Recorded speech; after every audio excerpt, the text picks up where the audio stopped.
Hey folks, it's been a while since I've done one of these, but I'd give you a little quick, hopefully, update. Here's a fun one. By the way, hope everything's going well for you. um, and things are good in your world. Generally, things are good here. Can't argue. Had a unfun thing from the past pop up. Of my braces are suddenly an issue again in the last few weeks. I was getting ready to go visit Jane in the Phoenix area, and like the day before I left, or 2 days before I left on a Friday a couple weeks ago, I got up in the morning and took one step and my brace went, my new brace, for those of you who've been with me for a while on this video journey, you know about my braces, and the new one, the knee lock went whack and came half unlocked, which they rarely come half unlocked. Usually they come all unlocked and I fall down hard. So this came half unlocked, made a lot of noise and scared the hell out of me. And I kind of lost my balance and threw myself into the bookcase that you can kind of see over here on this side in my room, and managed to stay upright, even though I'm trying not to put any weight on that foot. So I sent my brace to the brace place that afternoon. I guess it was on a Thursday. And Friday morning they got it back to me. And I put it on, and thankfully I didn't stand up. I was sitting on the edge of my bed. I put weight on it. And all I did was put a little weight on it, and boom, the whole thing came unlocked. And she had told me that there was a burr in the locking mechanism, a burr in the metal. And sorry, neighbors are cutting down trees. And she had filed that out, and apparently when she filed that out, it rounded the lock too much or took the lock down too small, and it just didn't hold anymore. So, I mean, thankfully, I didn't crash and burn on either of those, and having my brace come unlocked twice on me in a day. So I put my old braces back on, which was weird, even though I was just wearing those as recently as 6 months ago. You know, they're so custom, and even though they can make a copy of the first brace, the second one is a copy. It doesn't feel the same. So it took me half an hour to get used to those. Took them over to an emergency meeting at the brace place. And they're like, we can't fix this. We don't have the equipment in here. We might be able to do it in Escondido. If we can't do it in Escondido, we're going to have to send it to Florida. And that could take forever. And so I went to Arizona in my old braces, which I kept breaking rivets on. So Jane and I were having dinner with my friend Joe from high school and his wife Ann. And, we always get together whenever I'm in the Phoenix area, because they live there as well. And first night, we ate at a restaurant that was like a block and a half from our hotel. Walked over there, and as I'm walking up to the table, like the last step before I sat down, I felt something pop in my brace. And I'm like, oh no, I think I just broke the rivet. And so I sat there the whole dinner just worrying about it, and I stood up and it felt okay. And as I was walking back to the hotel a couple blocks, bam, it popped loud, and I definitely felt it, and it like gave somewhat under me. I stayed up on my feet, and I'm walking really, really slow and, trying to keep my weight off of it because it went back to broken rivet like it was having before. So that was on Sunday night. Monday, I called my brace place, and they're a national chain. So there was one, we were staying in Chandler. There was one in Chandler, like 2 miles away from where we were staying, which was awesome. And called them, and they said, yeah, drop on in. And when she took the brace apart, that one had been replaced originally. Usually they do copper rivets. This one they did steel because I kept breaking them so many times. And you hear this, whoa. And I could hear that from the room next door. And she brought my brace in. She goes, look at this rivet. And it was long and thin and stretched out and bent like the letter S. And then the head was popped off. And she goes, what you felt when you sat down at the dinner table was probably it giving, and it stretched out. And then when you were walking back, the head broke off finally. And it's like, wow, that rivet did everything it could to stay alive as long as possible. So they fixed that brace, and I was walking gingerly on it for the rest of the trip, but at least it was fixed and working. And when I got back, the gal who does my braces said, okay, we needed a welding machine, a welder, and there's no welding, and we were going to have to send it to Florida. And then I remembered that my son is a welder, and she took it over to her son, and in his garage, he welded some more metal onto my lock.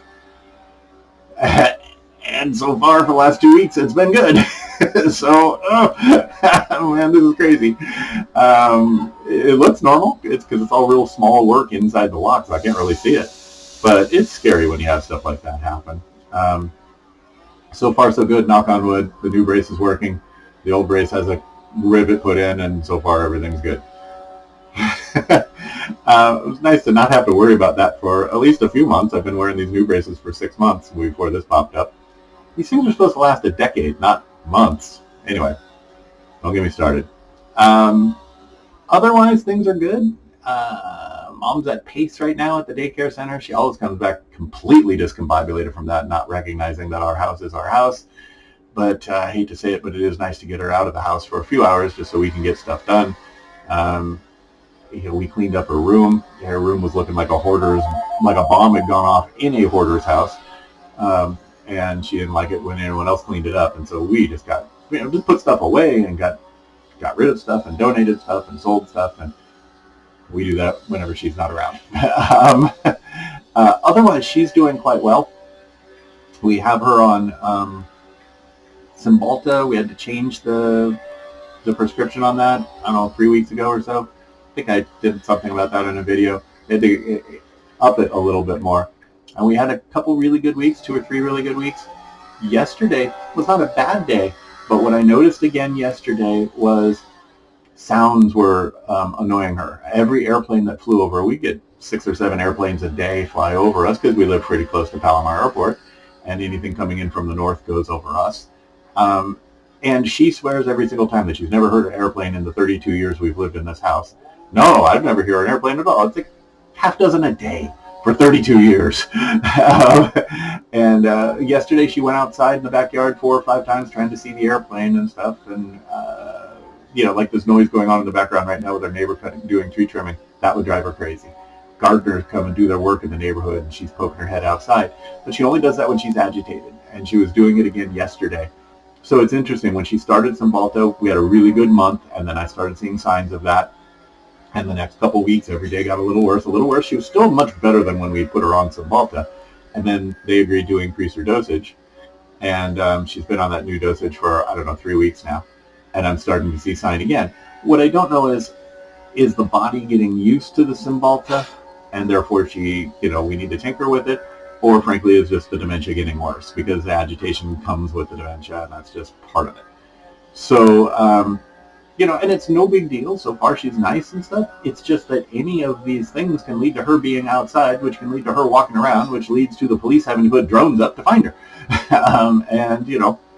Adult Protective Services, with the police having brought her home 7 times, although none recently. Adult Protective Services has made it clear, it's like, hey, we can charge you with neglect. They're not doing that. That's just kind of the end of the road threat that they make. But it's always interesting to have Adult Protective Services saying we can charge you with adult neglect. And like I say, nobody's had to help her not that nobody's helped her, plenty of people have helped her. We've got neighbors watching us and friends in the neighborhood, and I'll talk about Sylvia and Nicole in a second, but they've been great. But the police haven't had to bring her home, or neighbors haven't had to bring her home in 7 or 8 months now, 7 months probably. So that's all good. And by and large, she's doing well. Her mood is good. She's not being scary with caregivers or anything like that. She hasn't grabbed anyone by the hair. That was horrible, especially because she's doing it to a super nice person. She's grabbing her by the hair and shaking Nicole around at 12 years old. Anyway, none of that kind of stuff is going on. She's just kind of stays around the house and watches TV and doesn't do much. Then generally in a good mood. So that's all good. Sylvia and Nicole have been amazing. I probably can't hear her right now, but Sylvia's in the kitchen singing and cooking tilapia, it smells like. And the garlic just hit the pan too, because I can smell that. And they've just been great. Sylvia's just the sweetest, nicest person. Doesn't speak much English, but between my lousy Spanish and her fairly lousy English and, Alexa translating for us and Google Translate and stuff, we talk just fine. And she's just the sweetest, most helpful, nicest person ever. Seriously. Um, Nicole turned 13 a couple weeks ago. We took her out to dinner for her birthday, and it was so funny because she sat down next to me and she's like, "I'm feeding Brian." And, her mom and my mom were both like, "No, I got Brian." And she kind of pats the table and says, "It's my birthday and I can do what I want to, and I'm feeding Brian." Okay. um, and they're just super helpful and super nice, and they're on top of everything. I mean, they're a well-oiled team, um, and they've been great to have around. So I had a good trip in Phoenix, and otherwise my life is Groundhog Day. It doesn't, it's just a function of, is somebody coming in to give me a shower in the morning, or is this Sylvia getting me up and, ready to go and I'm not showering, and then is Pace sending people out to watch Mom, yes or no? And, the weekends I just have fewer interactions with clients, and otherwise it's Groundhog Day around here. It's just kind of get up and make sure Mom doesn't get out the door, and we're kind of playing hockey goalie with her, and keeping her entertained, and seriously, that's about it. And and then every once in a while I get out and have dinner with a friend, or go see Jane somewhere in Phoenix or Vegas, or just other places that we can get together.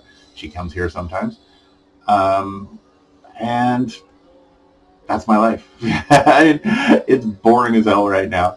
But the good news is I don't feel like I have to put Mom in a facility. I mean, 4 months ago, I was one phone call away from putting her in a place. And, somebody mentioned anti-anxiety meds, and we tried that, and the Cymbalta has just been phenomenal with her. So, thankfully, because that's an expensive proposition, and it's a horrible place to be. I don't care if you find a world's best facility, they still suck. And there's nothing like being at home, for the care of the elderly people. So anyway, that's what's going on with me. Not much new. Seriously, Groundhog's Day. I need a groundhog on my lap, or a toaster to drop in the bathtub with me. No, I don't feel like committing suicide. But anyway, I'm thinking of other scenes from the movie. Like I said, I hope you're well, and please feel free to reach out and talk to me, or shoot me an email back. Take care.